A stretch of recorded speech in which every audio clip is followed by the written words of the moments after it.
Assalamualaikum warahmatullahi wabarakatuh. Kembali lagi bersama saya Juli Sabrina di mata pelajaran IPS kelas 7. Materi kali ini masih sama dengan materi yang kemarin, yaitu tentang kehidupan pada masa praaksara di Indonesia. Kalau kemarin kita sudah membahas tentang pengertian praaksara dan periodisasi masa praaksara. Yang kali ini kita akan bahas adalah asal-usul nenek moyang masyarakat Indonesia. Dan yang kedua, kita akan bahas tentang jenis-jenis manusia purba di Indonesia. Tapi sebelum kita masuk ke materi kita, kalian apakah sudah menyiapkan buku dan pulpen kalian untuk mencatat hal-hal penting yang nanti ada di materi ini? Kalau belum, di-pause dulu videonya, ambil bukunya dan pulpennya untuk mencatat. Kalau sudah, dilanjutkan lagi videonya. Sudah siap belajar? Kalau sudah, mari kita masuk ke materi pembahasannya ya. Yang pertama kita akan bahas itu adalah nenek moyang bangsa Indonesia berasal dari mana? Dari mana kira-kira nenek moyang bangsa Indonesia? Nah, berdasarkan menurut tuturan para ahli, ada yang mengatakan nenek moyang bangsa Indonesia itu berasal dari daratan Asia. Berdasarkan jejak-jejak sejarah yang diteliti, nenek moyang bangsa Indonesia itu berasal dari Yunan, dari Tiongkok. Nah, selanjutnya ada juga yang mengatakan nenek moyang bangsa Indonesia itu berasal dari daerah Indonesia itu sendiri.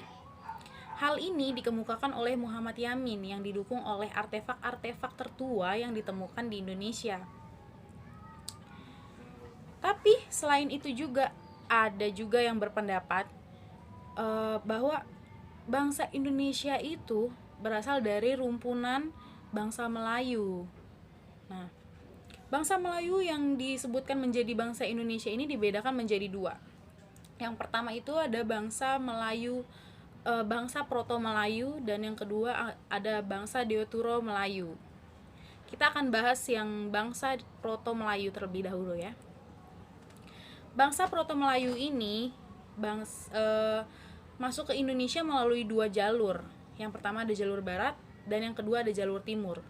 Kalau melalui jalur barat, bangsa Proto ini masuk melalui Semenanjung Melayu terus ke Sumatera, lalu dari Sumatera bangsa Proto ini menyebar ke seluruh Indonesia. Nah, kalau yang dari timur ini bangsa Proto ini masuk melalui Filipina ke Sulawesi. Nah, dari Sulawesi baru menyebar ke seluruh Indonesia gitu. Nah, ini dia ada contoh petanya, peta perjalanannya bangsa Proto dan bangsa Deutero. Yang merah itu perjalanan bangsa Proto menuju Indonesia, dan yang hijau itu adalah perjalanan bangsa Deutero menuju Indonesia. Bangsa Proto ini memiliki kebudayaan setingkat lebih tinggi daripada Homo sapiens yang ditemukan di Indonesia. Kebudayaan mereka ini masuk ke dalam kebudayaan batu muda atau Neolitikum.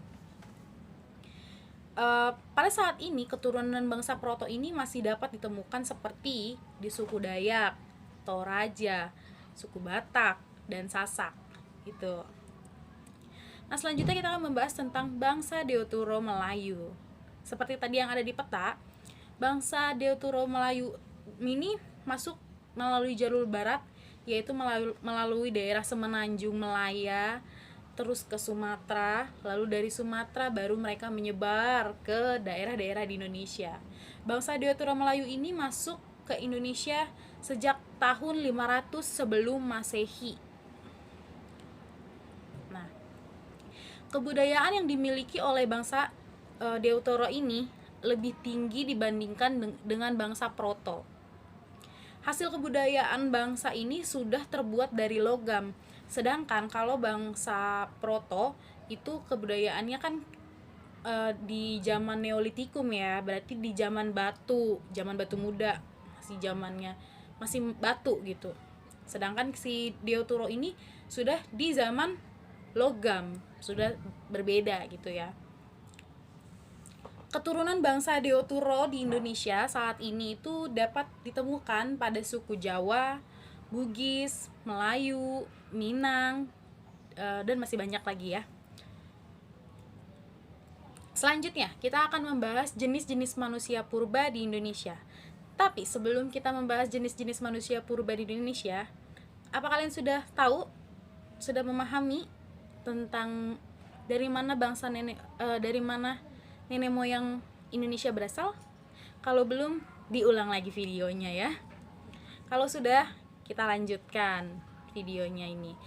Kita lanjutin materinya ke jenis-jenis manusia purba di Indonesia.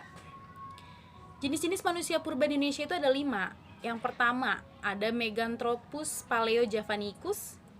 Yang kedua, ada Pithecanthropus mojokertensis. Yang ketiga, ada Pithecanthropus erectus. Yang keempat, ada Homo soliensis. Yang kelima, ada Homo wajakensis atau Homo sapiens. Kita akan membahas yang pertama, yaitu Meganthropus paleojavanicus. Meganthropus paleojavanicus ini ditemukan di Sangiran, Surakarta pada tahun 1941. Meganthropus paleojavanicus diambil dari kata mega yang artinya besar, anthropus yang artinya manusia, paleo itu artinya tertua, dan javanicus artinya Jawa. Jadi arti dari Meganthropus paleojavanicus adalah manusia besar yang tertua berasal dari Jawa. Gimana sih ciri-cirinya si Meganthropus paleojavanicus ini? Yang pertama, ciri-cirinya berbadan tegap dengan tonjolan tajam di belakang kepala. Yang kedua itu bertulang pipi tebal dan kening menonjol dan tidak memiliki dagu. Yang ketiga, ciri-cirinya itu memiliki otot kunyah, gigi, serta rahang yang besar dan kuat. Nah, terus yang ciri-cirinya yang keempat itu si Meganthropus paleojavanicus ini makanannya adalah tumbuh-tumbuhan. Ini adalah contoh gambar Meganthropus paleojavanicus. Selanjutnya yang kita akan bahas adalah Pithecanthropus mojokertensis. Pithecanthropus mojokertensis ini ditemukan di Perning, Kabupaten Mojokerto pada tahun 1936. Nah, penemuan Pithecanthropus mojokertensis ini menjadi pembuktian bahwa Pithecanthropus mojokertensis adalah manusia tertua di Indonesia.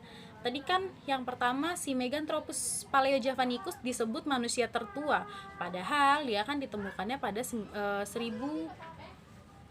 ditemukan pada 1941. Nah, sedangkan si Pithecanthropus mojokertensis ini ditemukan pada 1936. Berarti lebih dulu si Pithecanthropus mojokertensis. Jadi si Pithecanthropus mojokertensis ini adalah manusia purba tertua di Indonesia, bukan si Meganthropus paleojavanicus. Nah, ini dia. Ini adalah gambar dari Pithecanthropus mojokertensis. Yang selanjutnya, kita akan membahas Pithecanthropus erectus. Pithecanthropus erectus ini ditemukan di dekat desa Tranil di Ngawi, Jawa Timur pada tahun 1890. Selain di Trinil, fosil ini juga ditemukan di Kedung Brubus. Jadi ada di 2 tempat ditemukannya ya. Yang di Kedung Brubus Madiun ini ditemukan pada tahun 1890, 1891 dan 1892. 3 tahun ya, turut-turut. Nah, kerangka manusia Pithecanthropus erectus ini mirip dengan kera. Itu sebabnya dinamakan Pithecanthropus erectus. Karena arti dari nama itu adalah manusia kera yang berjalan tegak. Ciri-ciri Pithecanthropus erectus. Yang pertama, tinggi tubuhnya itu kira-kira 165 sampai 180 cm. Yang kedua, ciri-cirinya badannya tegap, namun tidak setegap Meganthropus. Yang ketiga, tonjolan kening tebal dan melintang sepanjang pelipis. Yang keempat, otot kunyahnya itu tidak sekuat Meganthropus. Ciri-cirinya yang kelima itu hidungnya lebar, tidak berdagu. Nah, lalu si Pithecanthropus erectus ini makanannya bervariasi, yaitu makan daging dan makan tumbuh-tumbuhan. Ini adalah contoh dari Pithecanthropus erectus. Selanjutnya yang kita akan bahas adalah Homo soliensis.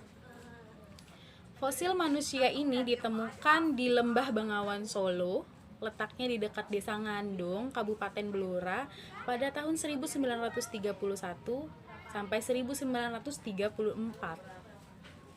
Makhluk ini lebih tinggi tingkatannya dibandingkan Pithecanthropus erectus. Dinamakan Homo soliensis, yang artinya manusia dari Solo. Karena ditemukannya di Solo, jadi disebutnya manusia dari Solo. Ciri-cirinya Homo soliensis. Yang pertama, memiliki tinggi badannya 130 sampai 210 cm. Lalu otaknya lebih berkembang daripada Meganthropus dan Pithecanthropus. Nah, yang ketiga, otot kunyahnya dan gigi dan rahangnya sudah menyusut. Lalu tonjolan keningnya sudah berkurang dan memiliki dagu, beda dengan si Meganthropus dan si Pithecanthropus ya. Lalu mempunyai ciri-ciri khas mongoloid dan austramelanosoid. Ini adalah contoh Homo soliensis. Selanjutnya kita akan membahas tentang Homo wajakensis atau Homo sapiens ya disebutnya. Homo wajakensis ini ditemukan di Desa Wajak, dekat Tulung Agung, Jawa Timur pada tahun 1889. Diberi nama Homo wajakensis itu karena manusia ini berasal dari Wajak, karena ditemukannya di Desa Wajak gitu. Jadi berasal dari Wajak. Di antara manusia purba yang ditemukan di Indonesia, si Homo wajakensis ini adalah manusia yang paling termaju dan paling terakhir yang ditemukan di Indonesia. Homo wajakensis ini termasuk ke dalam golongan Homo sapiens.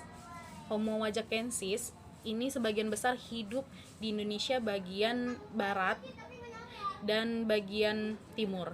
Yang di bagian barat itu termasuk ke dalam ras mongoloid, dan yang hidup di bagian timur itu termasuk ke dalam ras austramelanosoid. Ini adalah contoh Homo wajakensis atau Homo sapiens. Nah, itu dia pembahasan kita tadi mengenai kehidupan masa praaksara di Indonesia. Itu dari pembahasan video yang awal dan yang kedua ini kita sudah menyelesaikan tentang kehidupan manusia pada masa praaksara di Indonesia. Semoga kalian memahaminya ya dengan baik. Dan semoga video ini bermanfaat. Kurang dan lebihnya mohon dimaafkan. Assalamualaikum warahmatullahi wabarakatuh.